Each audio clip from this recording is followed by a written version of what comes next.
Hello friends, welcome to our YouTube channel study with SSR. मैं सुमित तिवारी आपके साथ हूँ कक्षा 10वीं का चैप्टर 10 लेकर। जैसा कि आपको पता है कि हमने पहले भी कक्षा 10 का जो चैप्टर 10 है प्रकाश परावर्तन तथा उसका अपवर्तन जो भी था, हमने उसका बिल्कुल बेसिक कॉन्सेप्ट पढ़ चुका था कि प्रकाश क्या होता है, प्रकाश की किरणें क्या होती हैं, ठीक है। पारदर्शी क्या होता है, पारभासी क्या होता है, प्रकाश के गुण पढ़ चुके थे, ठीक है। ऐसे हमने लाइटों के बारे में पढ़ चुके थे। तो आज हम इसका सेकंड पार्ट लेके आए हैं, जो कि हमारा एक क्वेश्चन से चालू होता है। तो मेरा क्वेश्चन ये है आप लोगों से कि क्या हम प्रकाश को देख सकते हैं। तो ये क्वेश्चन बहुत इंपॉर्टेंट है। अगर ये पूछ भी सकता है, हालांकि पूछता नहीं, अगर पूछ लिया क्या हम प्रकाश को देख सकते हैं, तो क्या होगा इसका आंसर। क्या हम प्रकाश को देख सकते हैं, तो इसका आंसर है नहीं, हम प्रकाश को नहीं देख सकते। प्रकाश एक माध्यम होता है, प्रकाश एक कारक होता है जिसकी उपस्थिति में, क्या कहते हैं, उपलब्धता में हम किसी अन्य वस्तु को देखते हैं, ठीक है। तो प्रकाश की उपस्थिति में, प्रकाश के माध्यम से हम अन्य वस्तुओं को, दूसरों वस्तुओं को देख सकते हैं, हम प्रकाश को नहीं देख सकते। तो चलिए चालू करते हैं आज का जो टॉपिक है, जो कि आपके सिलेबस में का इम्पोर्टेंट टॉपिक है। हमने पहली वीडियो में बेसिक टॉपिक पढ़ा था, बेसिक चीज़ें पढ़ी थी। आज हम पढ़ेंगे आपके सिलेबस का पहला टॉपिक, जिसका नाम है प्रकाश का परावर्तन, ठीक है। प्रकाश हम डिस्कस कर चुके हैं। बात करते हैं परावर्तन की। प्रकाश का परावर्तन क्या होता है, ठीक है। प्रकाश का परावर्तन कोई बहुत भारी चीज़ नहीं है, सिर्फ यह है कि यदि कोई किरण आ रही है, ठीक है, कोई किरण या कोई भी किरणें आ रही हैं, तो वो जब आती हुई किरणें जब किसी समतल या फिर किसी भी पृष्ठ से, ठीक है, किसी भी पृष्ठ से टकराकर वापस चले जाती है, तो उसको प्रकाश का परावर्तन कहते हैं। आपको मैंने दो डेफिनेशन दी है यहाँ पे कि प्रकाश की किरणें का किसी भी वस्तु से टकराकर लौटने की घटना को प्रकाश का परावर्तन कहते हैं। बिल्कुल सिंपल डेफिनेशन कि जब कोई प्रकाश की किरण आ रही है और वो किसी भी पृष्ठ से टकराकर वापस चले जा रही है, तो उसको हम प्रकाश का परावर्तन कहते हैं। अगर हम दूसरी बात करें, दूसरी परिभाषा को डिस्कस करें कि उच्च कोटि की पॉलिश किया हुआ पृष्ठ, ठीक है। अब वो पृष्ठ कैसा हो सकता है, मैंने आपको बताया किसी भी वस्तु या किसी भी पृष्ठ से टकरा रही है, तो वो पृष्ठ कैसा होगा, उच्च कोटि का पॉलिश किया हुआ। उच्च कोटि मतलब या तो चांदी का या फिर किसी और चमकीली सतह से पॉलिश किया हुआ। जैसे कि दर्पण, आपके घर में दर्पण होगा, दर्पण मतलब मिरर, आईना होगा, आपने देखा होगा आईना को जब पीछे देखोगे तो वो पॉलिश होता है, किसी भी चीज से पॉलिश किया हुआ होता है। तो ठीक है, जैसे कि दर्पण अपने पर पड़ने वाले अधिकांश प्रकाश को परावर्तित करता है। तो ये इसका एग्जांपल हो गया कि अगर आप दर्पण पे कोई भी किरण डालेंगे या फिर उस पर कोई किरण पड़ेगी, तो वो क्या हो जाती है, परावर्तित हो जाती है, ठीक है। तो यही चीज है प्रकाश का परावर्तन। बिल्कुल सिंपल सी डेफिनेशन कि प्रकाश की किरणें किसी भी वस्तु से टकराकर जब वापस लौटती हैं, तो उसको हम प्रकाश का परावर्तन कहते हैं, ठीक है। अब परावर्तन के कुछ नियम होते हैं। तो परावर्तन के मेनली दो नियम होते हैं, जिसको हम डिस्कस करेंगे। प्रकाश का परावर्तन क्या होता है, उससे पहले जो आपके सामने ये चित्र दिख रहा है, ये डायग्राम दिख रहा है, ये हम समझते हैं।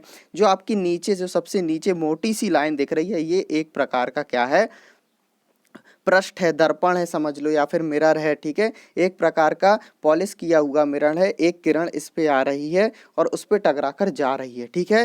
तो ये आप समझिएगा, ठीक है। तो मैं इसको समझा रहा हूँ। प्रकाश के परावर्तन के दो नियम होते हैं। इसमें कुछ कुछ चीज़ें इंपॉर्टेंट है जो शब्द यूज होंगे, मैं बता देता हूँ। एक होता है आपतित किरण। आपतित किरण क्या होती है, जो किरण आ रही होती है, आप एरो से भी समझ सकते हैं, मैं इसको जूम करता हूँ। ये देखिए, ये जो आपतित किरण लिखा है, ये जो किरण आती है उसको हम आपतित किरण कह रहे हैं। और ये पृष्ठ पे या तल पे टकराकर जो वापस जा रही है, तो हम इसको परावर्तित किरण कहेंगे, ठीक है। तो प्रकाश के परावर्तन के दो नियम होते हैं, बहुत इंपॉर्टेंट है, ये पूछे जा सकते हैं आपको। तो पहला नियम क्या होता है कि आपतन कोण परावर्तन कोण के बराबर होता है। अब ठीक है, आपतन कोण परावर्तन कोण क्या होता है सर। तो आपतित किरण, जब कोई किरण आ रही है तो हम उसको आपतित किरण कहते हैं। जब किसी तल से टकराकर जब वो जाती है, तो उसको हम परावर्तित किरण कहते हैं। इसके बीच में एक अभिलंब बनता है। अभिलंब क्या होता है, लंब मतलब परपेंडिकुलर। इसके बीच में एक अभिलंब बनता है, जो कि आपतित किरण और परावर्तित किरण को बराबर भागों में बांटता है। आप देख रहे होगे लाल कलर की लाइन से अभिलंब बना हुआ है, जो कि अभिलंब जो है आपतित किरण और परावर्तित किरण को बीचों बीच काटता है। उनके बीच जो कोण बन रहा है, उनको बराबर भागों में काटता है, ठीक है। तो आपतित किरण और अभिलंब के बीच में जो कोण बनता है, उसको हम आपतन कोण कहते हैं। ध्यान से सुनना, आपतित किरण और अभिलंब के बीच में जो एंगल या कोण बनता है, उसको हम आपतन कोण कहते हैं। दूसरी चीज, परावर्तित किरण और अभिलंब के बीच में जो कोण बनता है उसको हम परावर्तन कोण बोलते हैं। जो आपतन कोण होता है उसको हम आई से डिनोट करते हैं, आई से दर्शाते हैं, और जो परावर्तन कोण होता है उसको हम आर से दर्शाते हैं। ठीक है, तो इसके लिए क्या है, पहला नियम कि आपतन कोण और परावर्तन कोण बराबर होते हैं, इंपॉर्टेंट है। Angle i is equal to angle r. ठीक है, एंगल आई बराबर होगा एंगल आर के, आपतन कोण बराबर होगा परावर्तन कोण के। दूसरी चीज हम ये जानते हैं, जो इसका दूसरा नियम है, आपतित किरण दर्पण के आपतन बिंदु पर, अभिलंब तथा परावर्तित किरण सारे चीजें मतलब सभी चीजें एक ही तल में होगी। जो मैंने बताया, जो नीचे दर्पण है या तल है या पृष्ठ है, इसमें जो आपतित किरण आ रही है, परावर्तित किरण जो है, या फिर जो अभिलंब है, ठीक है, या फिर जो भी बन रहा है इसमें आपतित किरण का जो जहाँ टकरा रही है, परावर्तित किरण जहाँ से परावर्तित हो रही है, अभिलंब जहाँ पे आके मिल रहा है, वो सारी चीजें एक ही तल पर एक ही बिंदु पर होना चाहिए। ठीक है, इसके ये दो नियम है, तभी ये प्रकाश का परावर्तन कहलाएगा। ठीक है, तो ये दो नियम आपतन कोण परावर्तन कोण के बराबर होता है। मैंने आपको आपतित किरण भी समझा दी, अभिलंब भी समझा दिया, आपतन कोण भी समझा दिया। ठीक है, angle i is equal to angle r पहला नियम। दूसरा नियम, आपतित किरण दर्पण के आपतन बिंदु पर अभिलंब तथा परावर्तित किरण सभी एक ही तल में होते हैं। ठीक है, ये दोनों चीज इंपॉर्टेंट है आपके लिए। फिर बात आती है प्रतिबिंब क्या होता है। ठीक है, प्रतिबिंब क्या होता है, इमेज क्या होती है। ठीक है, प्रतिबिंब क्या होता है। ठीक है, आपने देखा होगा, अपनी प्रतिबिंब को देखा होगा। ठीक है, प्रतिबिंब आपने देखा होगा, कैसा धूप में खड़े हो गया, आपकी परछाई आपका प्रतिबिंब बनता है। ठीक है, किसी भी चीज की इमेज को प्रतिबिंब कहते हैं। ठीक है, इसकी परिभाषा देखते हैं कि किसी प्रकाशीय स्रोत से निकलने वाली प्रकाश की किरणें दर्पण से परावर्तन के बाद जिस बिंदु पर मिलती है या जिस बिंदु पर मिलती हुई प्रतीत होती है, उसे उस बिंदु स्रोत को प्रतिबिंब कहते हैं। ठीक है, अब देखो, कोई भी प्रकाश का स्रोत है, चाहे वो सूर्य हो गया, चाहे बल्ब हो गया, उससे जो किरणें निकलती हैं, ठीक है, उससे जो रोशनी निकलती है, उससे जो किरणें निकलती हैं, दर्पण से परावर्तन के बाद ठीक है, अब जब परावर्तन के बाद जिस बिंदु पे मिलती हैं, जिस बिंदु पर काटती हैं, या जिस बिंदु पर मिलती हुई प्रतीत होती हैं या फिर काटती हुई प्रतीत होती हैं, उसको हम क्या कहते हैं, प्रतिबिंब कहते हैं। ठीक है, तो ये प्रतिबिंब हो गया। प्रतिबिंब भी दो प्रकार के होते हैं आपके, उसको देखते हैं हम आगे। प्रतिबिंब भी दो प्रकार के होते हैं। कौन कौन से प्रतिबिंब होता है, एक वास्तविक प्रतिबिंब होता है, एक आभासी प्रतिबिंब होता है। ठीक है, वास्तविक प्रतिबिंब और आभासी प्रतिबिंब में क्या अंतर है। ठीक है, वास्तविक प्रतिबिंब तब बनता है जब प्रकाश की किरणें वास्तव में प्रतिच्छेद करती है, वास्तव में काटती है। ठीक है, वास्तविक प्रतिबिंब क्या होता है बेटा, जब प्रकाश की किरणें एक दूसरे को वास्तव में रियल में प्रतिच्छेद करती हैं, रियल में एक दूसरे को काटेंगी। इसका यूजफुल बेटा, जब हम इसकी इमेज बनाएंगे, जब इसका हम प्रतिबिंब बनाएंगे ना, तब इसका यूजफुल आएगा कि कौन सा वास्तविक प्रतिबिंब बन रहा है, कौन सा आभासी प्रतिबिंब बनता है। तो आप इसी के द्वारा अच्छे से समझ पाओगे कि वास्तविक प्रतिबिंब क्या होता है। वास्तविक प्रतिबिंब होता है जब प्रकाश की किरणें, ठीक है, प्रकाश की किरणें वास्तव में रियल में एक दूसरे को प्रतिच्छेद करती हैं या फिर एक दूसरे को काटेंगी, तभी वास्तविक प्रतिबिंब बनेगा। आभासी प्रतिबिंब कब होता है, यह तब बनता है जब प्रकाश की किरणें प्रतिच्छेद प्रतीत होती हैं, हमें ये नहीं दिखता कि ये परमानेंट काट रही हैं, हमको काटती हुई लगती हैं, आभास कराती हैं कि हाँ ये एक दूसरे को काट रही हैं, लेकिन हमें कटान बिंदु नहीं मिलते, तो इसको हम आभासी प्रतिबिंब कहेंगे। ठीक है, अब दूसरी चीज, इसे पर्दे पर प्राप्त कर सकते हैं। वास्तविक प्रतिबिंब को हम पर्दे पर प्राप्त कर सकते हैं। ठीक है, पृष्ठ पर, तल पर प्राप्त कर सकते हैं, लेकिन जो आभासी प्रतिबिंब होता है हम इसको पर्दे पर नहीं प्राप्त कर सकते। ठीक है, कहीं भी नहीं प्राप्त कर सकते, इसको हम इमेज कर सकते हैं, इमेजिन कर सकते हैं। ठीक है, तीसरी चीज होती है वास्तव प्रतिबिंब उल्टा बनता है। जो वास्तविक प्रतिबिंब होगा वो हमेशा उल्टा ही बनेगा, ये भी आप याद रखिए। जो वास्तविक प्रतिबिंब होता है वो हमेशा उल्टा ही बनता है, और जो आभासी प्रतिबिंब होता है, ठीक है, वो हमेशा सीधा बनता है। तो इससे आपको वास्तविक प्रतिबिंब पता चल गया, आभासी प्रतिबिंब पता चल गया, और इससे आपको एक चीज और पता चल गई कि वास्तविक प्रतिबिंब और आभासी प्रतिबिंब में क्या अंतर है। ठीक है, आप इसको एक बार पढ़ लीजिएगा, आपको बिल्कुल सारा क्लियर हो जाएगा। ठीक है, अब वास्तविक प्रतिबिंब और प्रतिबिंब के बाद आता है आपको दर्पण। ठीक है, आपको सिलेबस में दर्पण दिए गए हैं। ठीक है, अब दर्पण तो कई तरह के हो सकते हैं, ठीक है, लेकिन आपके सिलेबस में बेटा दो प्रकार के दर्पण दिए गए हैं, जिसमें पहला है समतल दर्पण, दूसरा है ठीक है। दर्पण मतलब जो आईना होता है ना आपका, उस टाइप का। दूसरा होता है गोली दर्पण। आपके सिलेबस में 2 दर्पण दिए हैं, समतल दर्पण और गोली दर्पण। बात कर लेते हैं समतल दर्पण क्या होता है। बेटा समतल दर्पण वो होता है जो जिसका तल सम हो, जिसका तल बराबर हो, उसको हम समतल दर्पण कहते हैं। ठीक है। जो ना तो कहीं से मुड़ा हो, ना आड़ा हो, ना तिरछा हो, ना कुछ हो, जो समतल हो, सीधा हो, ठीक है, सपाट हो, जिसका तल सम हो, बराबर हो, उसको हम समतल दर्पण कहते हैं। फिर बात आती है गोली दर्पण की। बेटा तो गोली दर्पण क्या होता है। जो गोली दर्पण होता है, जो आपने एक सर्किल देखा होगा, एक गोला होगा, एक सर्कल देखा होगा, ठीक है, वृत्त देखा होगा, उस टाइप का गोला टाइप का रहता है। ठीक है। उसमें उसमें हम 2 प्रकार का दर्पण बना सकते हैं गोली दर्पण में। यदि हम उसको बाहर की तरफ कलाई कर देंगे या बाहर की तरफ उच्च कोटि का पेंट या वार्निश पेंट कर देंगे तो वो एक अलग दर्पण बनता है, या फिर हम उसको जब अंदर की तरफ कलाई कर देंगे या रंग देंगे तो वो एक अलग प्रतिबिंब बनता है, उसको हम आगे देखेंगे। तो बात करते हैं समतल दर्पण। ठीक है। समतल दर्पण ये आपको दिया हुआ, आप इमेज देखें, जो बीच में जो आपको मोटा सा भाग दिख रहा है बेटा, वो एक समतल दर्पण है। ठीक है। बीच में एक जो भाग दिख रहा है, जो सीधा सीधा मोटा सा, ये मैं जूम कर देता हूँ, ये समतल दर्पण है। ठीक है। ये समतल दर्पण रखा हुआ है, आपको दिख रहा होगा। ठीक है। समतल दर्पण में जो इसके सामने रखा है ए बी, एक वस्तु रखी हुई है। ठीक है। जो ए बी रखी हुई है वो वस्तु है, और जो ए डैश बी डैश इस तरफ दिख रहा है वो वस्तु का प्रतिबिंब है। ठीक है। जो आई है वो क्या है, आपतन कोण है, क्योंकि वहां से किरण आ रही है तो वो आपतन कोण है। ठीक है। जो आर है बेटा, वो जो देखिए किरण वापस जा रही है, नीचे से वापस जा रही है, वो आर परावर्तन कोण है। ठीक है। ये मैंने आपको पहले बता चुका हूँ। ठीक है। जो यू है वो क्या है, वस्तु की दूरी है। ठीक है। और जो v है वो प्रतिबिंब की दूरी है। ठीक है। ये आपको क्लियर होना चाहिए कि u वस्तु की दूरी है मिरर से, और जो v है वो प्रतिबिंब की दूरी है दर्पण से। ठीक है। अब देखो यहाँ पे एक चीज देखो कि जो वस्तु है ए बी, और जो उसका प्रतिबिंब है ए डैश बी डैश, दोनों क्या है, समान है, बराबर है। समतल दर्पण में हमें इमेज समान दिखाई देती है, बराबर आकार की दिखाई देती है। जितनी बड़ी वो वस्तु होगी उतनी ही बड़ी वो हमें वस्तु दिखाई देगी। पहली चीज हमको इस डायग्राम से ये पता चलती है। दूसरी क्या पता चलती है, जितनी दूरी पे दर्पण से, जितनी दूरी पे दर्पण से यू दूरी पे, अगर हम बोला जाए दर्पण से जितनी दूरी पे वस्तु रखी हुई है, ठीक है, उसका प्रतिबिंब दर्पण से उतनी ही दूरी पर बनता है। ये भी आपको याद रखना है कि जितनी दूरी पर वस्तु रखी हुई है उसका दर्पण भी उतना ही बनेगा। ठीक है। दूसरी चीज, इसका प्रतिबिंब क्या बन रहा है बेटा, देखो समतल दर्पण के पीछे बन रहा है, आभासी बन रहा है तथा सीधा बन रहा है। अभी हमने वास्तविक तथा आभासी प्रतिबिंब पढ़ा, और आभासी प्रतिबिंब जो होता है वो हमेशा सीधा बनता है। तो हमारा जो प्रतिबिंब आप शीशे में, आईने में या मिरर में देखते होंगे तो सीधा बनता है, हम उल्टे थोड़ी दिखते हैं मिरर में।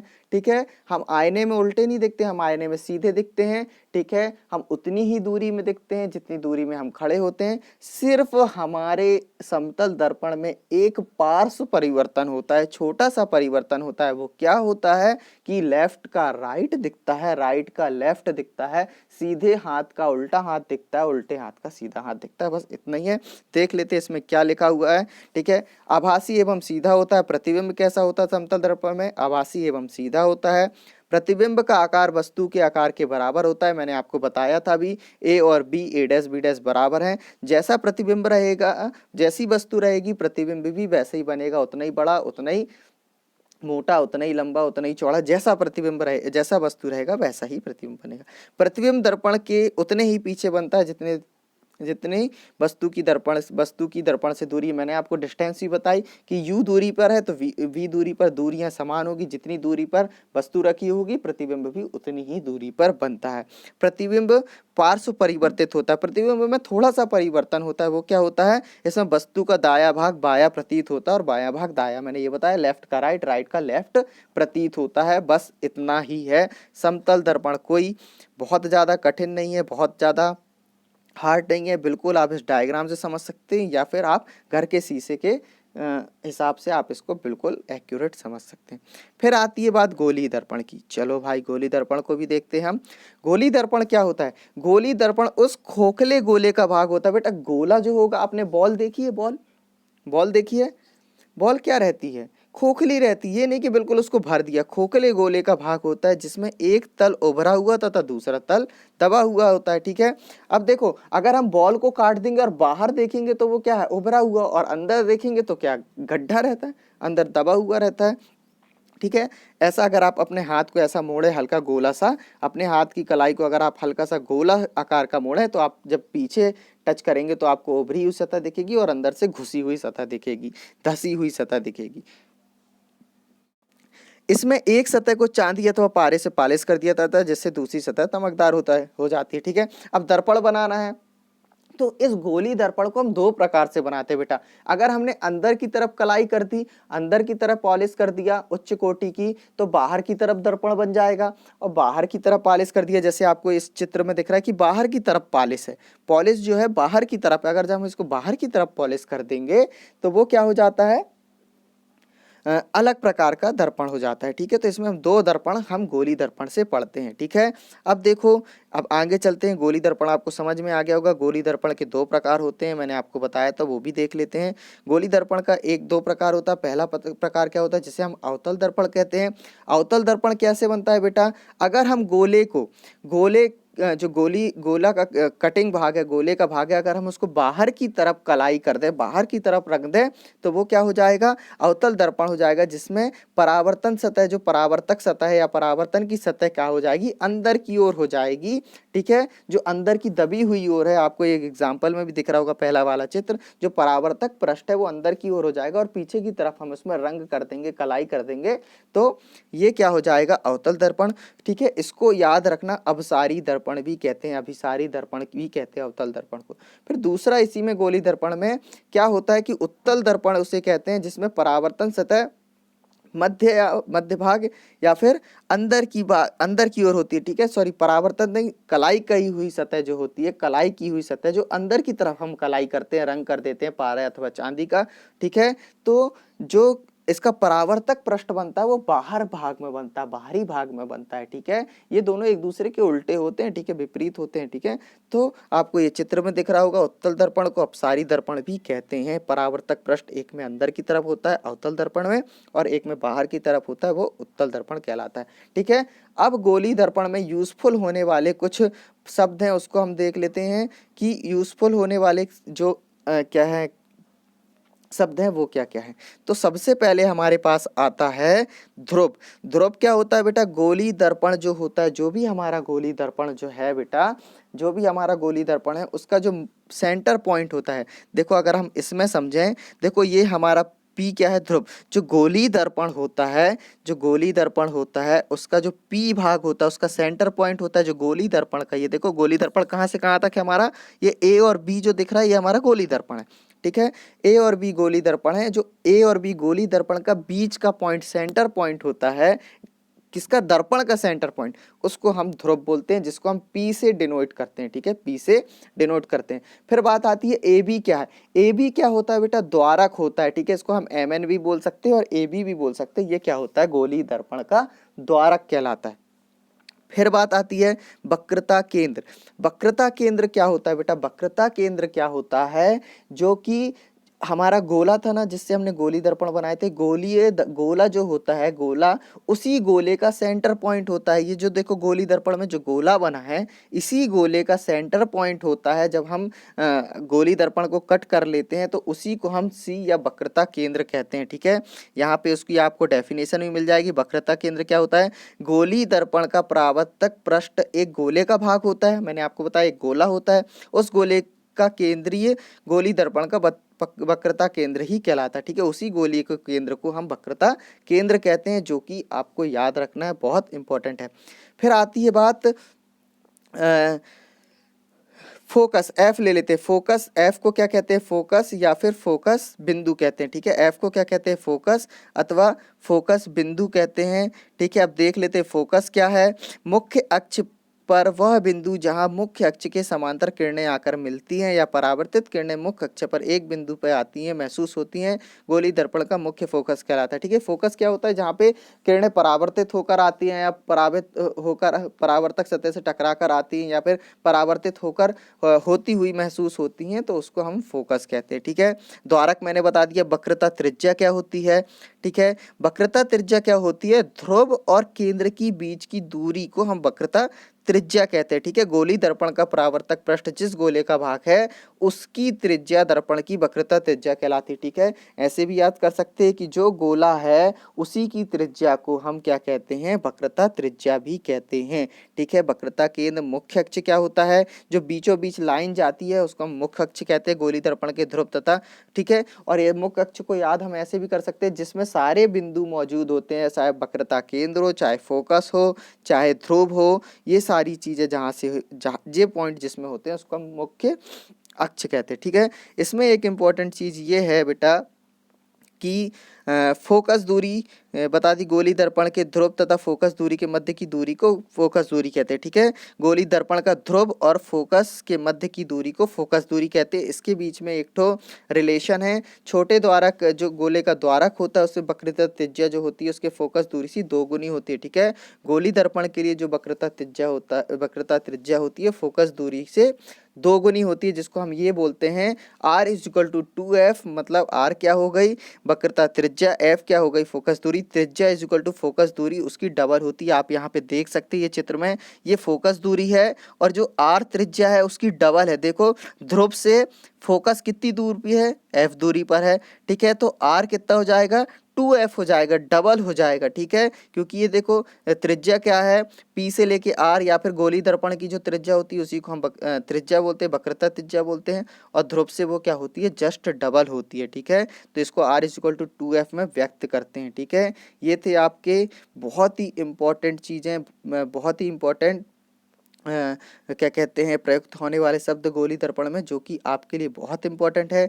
आपको वीडियो कैसी लगी? ठीक है, आप मुझे कमेंट करके बता सकते हैं। ठीक है, हमारे चैनल को सब्सक्राइब कर लें और वीडियो को पसंद आई तो लाइक कर दें, और हमारे चैनल से जुड़े रहें। हमारे चैनल को सब्सक्राइब करके बेल आइकन की बटन दबा लें, जिससे कि आने वाली जितनी भी वीडियो हैं, हमारे मैथ्स के भी कोर्स उसमें चल रहे हैं, साइंस के कोर्स भी चल रहे हैं, और अदरवाइज जो आपके इम्पॉर्टेंट चीज़ें हैं क्लास 9, 10, 11, 12 में, सारे स्टडी मटेरियल आपको यहाँ पे प्रोवाइड किए जाएंगे। ठीक है, thanks for watching and keep learning with study with SSR।